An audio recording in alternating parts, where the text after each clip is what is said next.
Mexico have done it. 40 years of waiting, 40 years of hurt, and on a stormy night at the 2026 World Cup, El Tri finally broke through.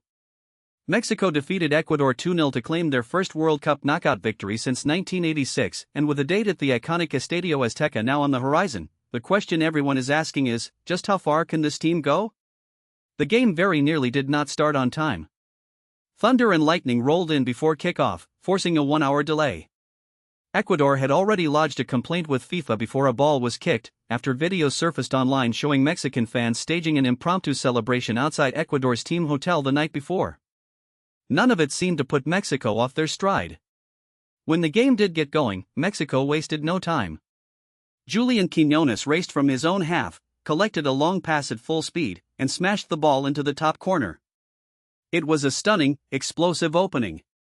Then Raúl Jiménez stepped up and drove one past Ecuador's goalkeeper Hernán Galíndez to make it 2-0 inside 31 minutes. The co-hosts were firmly in control. Buried inside the action was a remarkable piece of football history. 17-year-old Gilberto Mora very nearly opened the scoring himself with a curling effort before those two goals went in.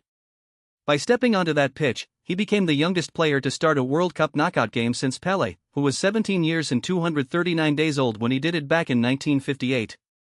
Mora was 17 years and 259 days old, 20 days older than Pelé, and already writing his name into the record books. Ecuador never found a way back into the match. The game ended on a sour note for them, with Arsenal defender Piero Hincapié receiving a red card for covering his mouth in what officials described as a situation of confrontation. Ecuador went down fighting, but they were outclassed from the first whistle. Mexico now returned to Mexico City for a last 16 tie at the Estadio Azteca on July 5. Their opponents will be either England or DR Congo, who meet in Atlanta on Tuesday. Before this game, opinion inside Mexico was divided. Midfielder Obed Vargas had boldly declared that in his view Mexico should be making the final. Not everyone agreed. René Tovar, the editor of sports newspaper Record, pushed back on social media, writing that people were inflating a product he called only average and urging fans to keep their feet on the ground. That feels like ancient history now.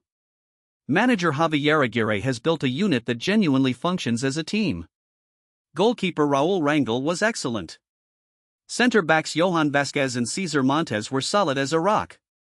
Eric Lira controlled the midfield. Quiñones and Alvarado posed a constant threat on the wings.